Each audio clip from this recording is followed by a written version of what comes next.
What's up, ka-weather? This is Benison Estareja, your meteorologist.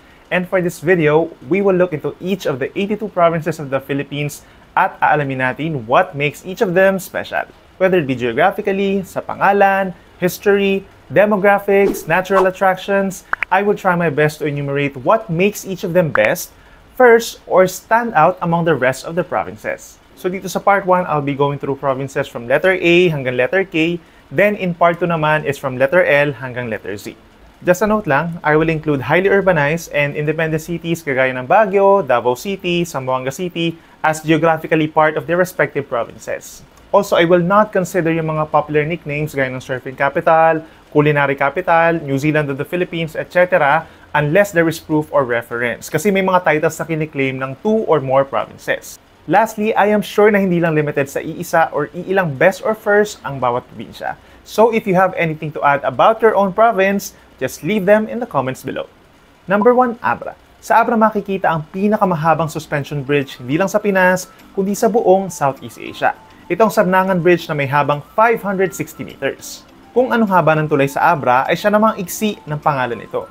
Isa ang Abra sa tatlong may pinakamaiksing pangalan ng probinsya sa bansa with 4 letters. Number 2, Agusan del Norte. Isa sa may pinakamabigat na historical controversy sa bansa ang Agusan del Norte. Kiniklaim kasi ng diocese nito na sa kanilang probinsya unang ginanap ang Christian Mass sa Pilipinas noong March 1521. We will talk more of this later kapag nakapunta na tayo dun sa certain province na yon. But what is really special about Agusan del Norte is that dito natagpuan ang mga unang balangay sa Pilipinas, particular sa syudad ng Butuan. Ang balangay ay ang pambansang bangka ng Pilipinas na siyang bangkang panglakbay din ng mga sinaunang Pilipino. Number 3, Agusan del Sur. Isa ang Agusan del Sur sa pinakamalaking probinsya sa Mindanao. Pero meron talaga itong dalawang pinaka. Una, ang Agusan del Sur ang may largest average size of its cities and municipalities. In fact, 3 sa mga bayan sa Agusan del Sur ay doble ang laki kumpara sa Metro Manila.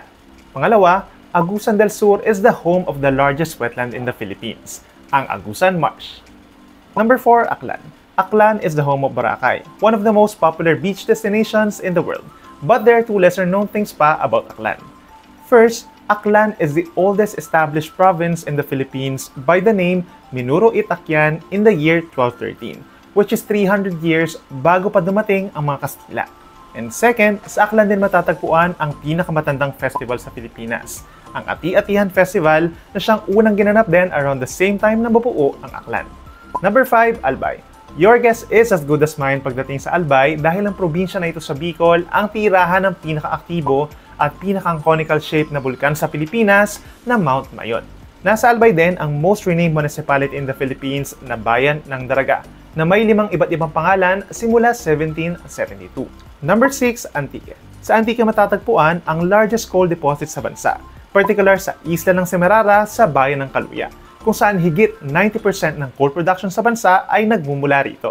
Ang Antique rin ang may pinakamahabang pangalan ng Kapitolyo sa mga probinsya, ang bayan ng San Jose de Buena Vista na merong 19 letters. Number 7, Apayao. Apayao is one of the northernmost provinces of the Philippines and the latest biosphere reserve in the country by UNESCO as of 2024. However, Apayao stands out as a province in the Philippines with the lowest population density, kung saan on the average, meron lamang 28 na tao sa kada 1 square kilometer na lupain ng Apayao as of 2020. Number 8, Aurora. Aurora is one of the longest provinces in the Philippines, and it takes up the longest portion of the longest mountain range in the Philippines, the Sierra Madre Mountains, na tinuturing ding backbone at proteksyon ng bansa laban sa malalakas na mga bagyo.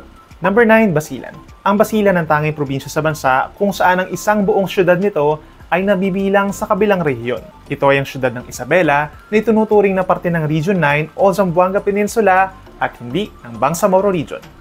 Number 10, Bataan. Sa Bataan lang naman matatagpuan ng first and only nuclear power plant in the Philippines which still stands up to this day. Geographically naman, ang Bataan Peninsula ang may pinakamaiksing land boundary among the non-island provinces na just around 54 kilometers. Number 11, Batanes. Ang Batanes na for sure ang isa sa may pinakamaraming among the provinces. First, Batanes is the smallest and the northernmost province in the Philippines. Ang Batanes din ang may pinakamaliit na bilang ng mga barangay at pinakamaliit na population sa bansa as of 2020 census, na around 5 times pa na mas mababa kumpara sa second least populated province. Kung ang Agusan del Sur ang may largest average size of municipalities, ang Batanes naman ang may smallest, kung saan ang average size of municipalities ay 33 square kilometers lamang. May pagkalunar din itong Batanes, as it is considered the most isolated province in the Philippines, which is 78 kilometers away from its nearest province of Cagayan. However, ito naman ang probinsya sa Pilipinas na pinakamalapit sa bansang Japan at 376 kilometers away at sa bansang Taiwan na only 98 kilometers at its closest distance. At panghuli, ang Batanes ang may tuturing na pinakabinibisitang probinsya ng mga bagyo sa Pilipinas with around 2 tropical cyclones kada taon. Number 12, Batangas. Hindi lang pang national kundi pang international naman ang atake ng Batangas pagdating sa mga pinaka. Una, sa Batangas matatagpuan ang pinakamalaking Catholic Church sa buong Asia na Basilica of St. Martin de Tours sa bayan ng Taal. Sa Batangas City naman makikita ang largest statue in the Philippines at largest statue of Virgin Mary in the world na Mother of all Asia. Hindi rin papahuli ang Taal Volcano dahil ito lang naman ang pinakamaliit na active volcano sa buong Pilipinas at sa buong mundo.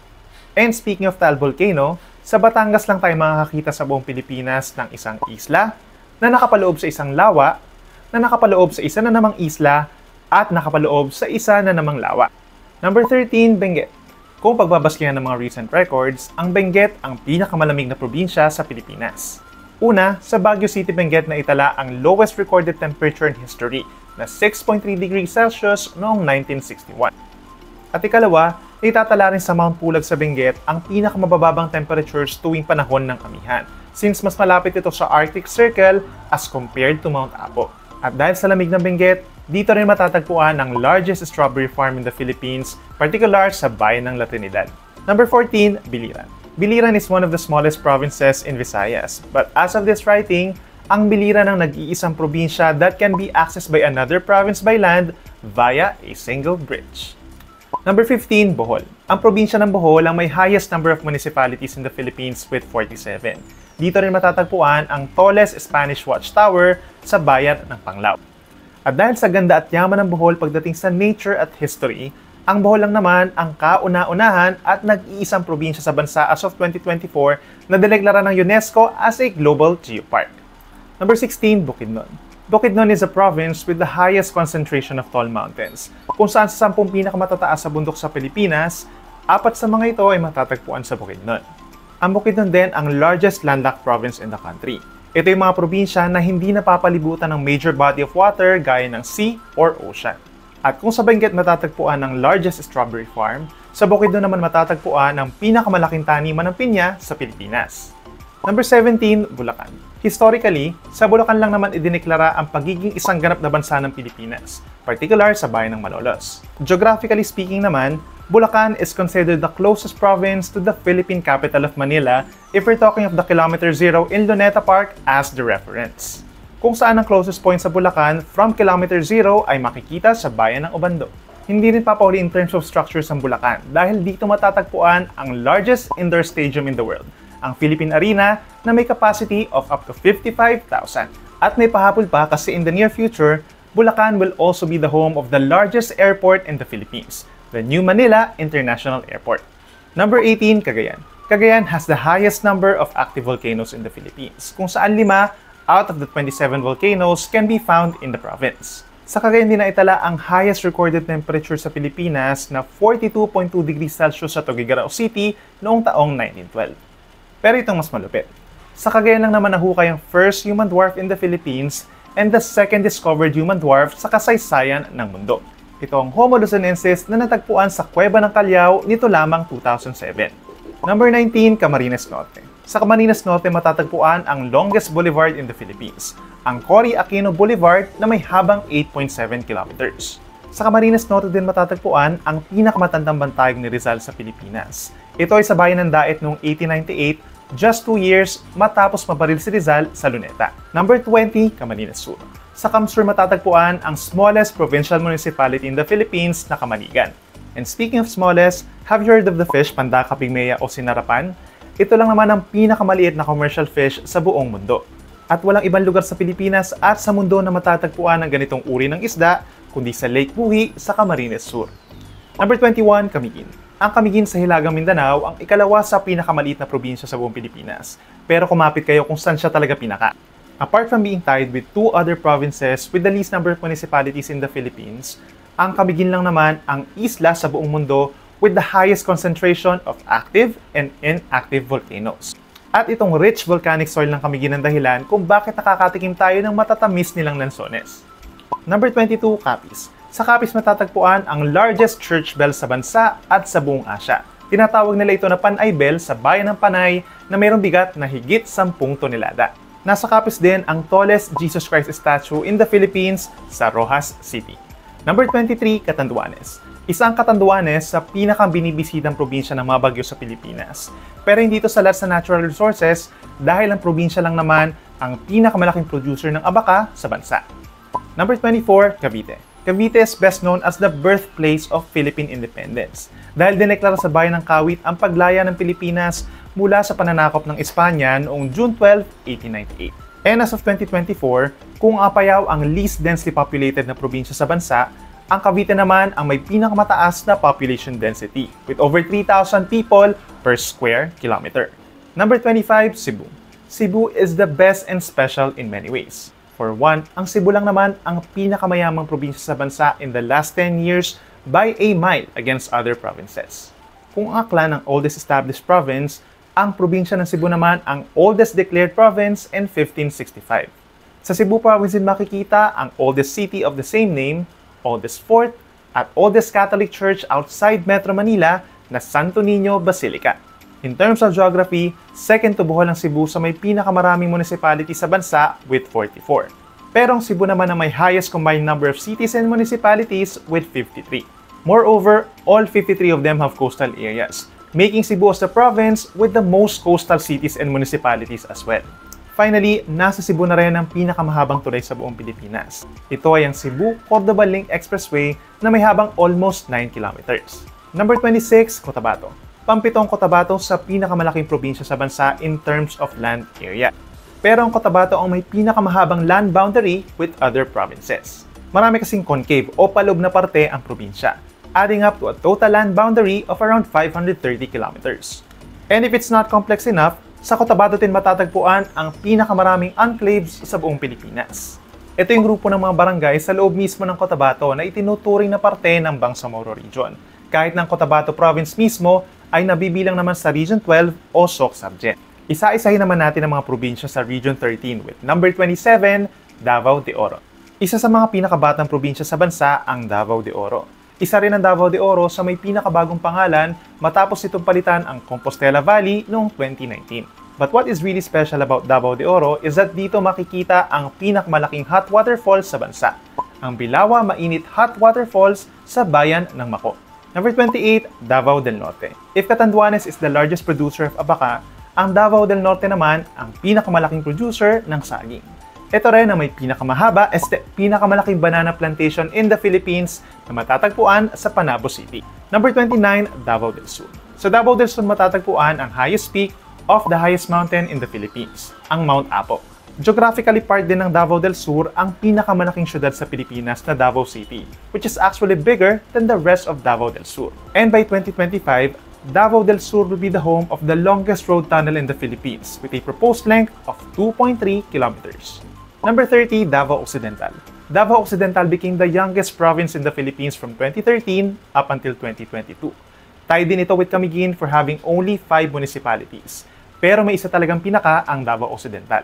Kung sa Bulacan matatagpuan ang nearest point from kilometer 0 in Luneta, sa Davao Occidental naman matatagpuan ang farthest point from kilometer 0. Ito ay sa bayan ng Sarangani with a distance of over 1,130 kilometers from Luneta Park. Number 31 and last of the provinces in Region 13 is Davao Oriental. Sa lahat ng probinsya sa Pilipinas, I think sa Davao Oriental ako pinakang nasurpresa dahil una, dito pala matatagpuan ang highest waterfall sa bansa na Aliwagwag Falls with a height of over 1,100 feet. Nasa Davao Oriental din pala ang nag-iisang UNESCO Wildlife Sanctuary sa bansa na Mount Hamiguitan Range. If sa Batanes makikita ang northernmost point, sa Davao Oriental naman makikita ang easternmost point sa bansa na Pusan Point sa bayan ng Caraga, which means dito una nasasaksihan ang sunrise sa Pilipinas. And lastly, ang Davao Oriental ang pinakamalapit na probinsya sa bansang Palau na 830 kilometers away at sa bansang Indonesia na 90 kilometers lang ang layo mula sa isla ng Miangas. Parang pwedeng magbangka, di ba? Number 32, Dinagat Islands. There are currently 7,641 islands in the Philippines na napapaligiran ng maraming dagat. And this geographic setting was encompassed by this little province in Mindanao that is Dinagat Islands. Ito lang kasi ang nag-iisang probinsya sa bansa na may islands at may dagat sa pangalan nito. Kahit check nyo pa. Number 33, Eastern Samar. Sa Eastern Samar, unang lumapag ang mga Kastila sa Pilipinas noong March 1521, particularly sa isla ng Humuton. Ang Eastern Samar din ang nag-iisang probinsya sa Pilipinas na nagsisimula sa letrang E. Number 34, Guimaras. Kung ang Eastern Samar ang nag-iisang letter E na probinsya, ang Guimaras naman ang nag-iisang letter G. Tayo din ang Guimaras sa Camiguin at Davao Occidental with having the least number of municipalities na 5. In terms of topography, sa Guimaras din matatagpuan ang lowest among the highest peaks of all 82 provinces. Ito yung Mount Bontoc na 272 meters lamang above sea level. Pero kung may isang bagay na dapat ika-proud ng mga Guimaras nun, ito yung kauna-unahang Geographical Indication or GI ng bansa na Guimaras Mingos. Meaning specific lamang sa Guimaras ang ganitong mangga at natatangi ang kalidad nito. Number 35, Ifugao. May 5 rice terraces sa Pilipinas na recognized ng UNESCO as a World Heritage Site. And all 5 of them can be found in the province of Ifugao. Sa Ifugao na rin matatagpuan ang highest highway sa bansa na Kiyangan-Tinok-Bugyas Road sa bayan ng Tinok na may taas na 2.4 kilometers at its highest point. Number 36, Ilocos Norte. Ilocos Norte is the starting point of the Pan-Philippine Highway na siyang transport backbone ng bansa. Dito rin matatagpuan ang largest wind farm sa bansa sa bayan ng Burgos, ang highest elevated lighthouse na Cape Boyador, at ang nag-iisang disyerto sa Pilipinas na La Paz Sand Dunes sa Lawag City. Number 37, Ilocos Sur. Short and sweet ang may pagmamalaki ng Ilocos Sur dahil ito lang naman ang nag-iisang probinsya sa Pilipinas na may 2 land-based UNESCO World Heritage Sites, ang Shrine of Our Lady of the Assumption sa Santa Maria at ang buong syudad ng Vigan. Moreover, sa Ilocos Sur din matatagpuan isa sa New 7 Wonder Cities of the World na siyang hawak pa rin ng Vigan. Number 38, Iloilo. Ang Iloilo Province ang may pinakamaraming barangay sa bansa na 1,901 as of 2024. Interestingly, isa rin ang Iloilo sa 2 probinsya sa bansa na inuulit. You know, Junjun, Tintin, Lenlen, hindi lang palayaw ng taong inuulit sa Pilipinas, no? Pati pangalan ng probinsya. Number 39, Isabela. Pangalawang Isabela sa pinakamalaking probinsya sa bansa in terms of land area. But the province stands out as the top producer ng mais sa bansa. And ang panghuling probinsya for this video at number 40, Kalinga. Kalinga is the only province in the Philippines that starts with letter K. But I bet you don't know this one. Ang Kalinga ang probinsyang pinakamalayo sa dagat kung susukatin sa mapa, wherein its closest point to the West Philippine Sea is 52 kilometers away. And that wraps up the first part in finding out the best in all 82 provinces of the Philippines. Watch out nyo na po yung part of this video and I'll see you again ka-weather!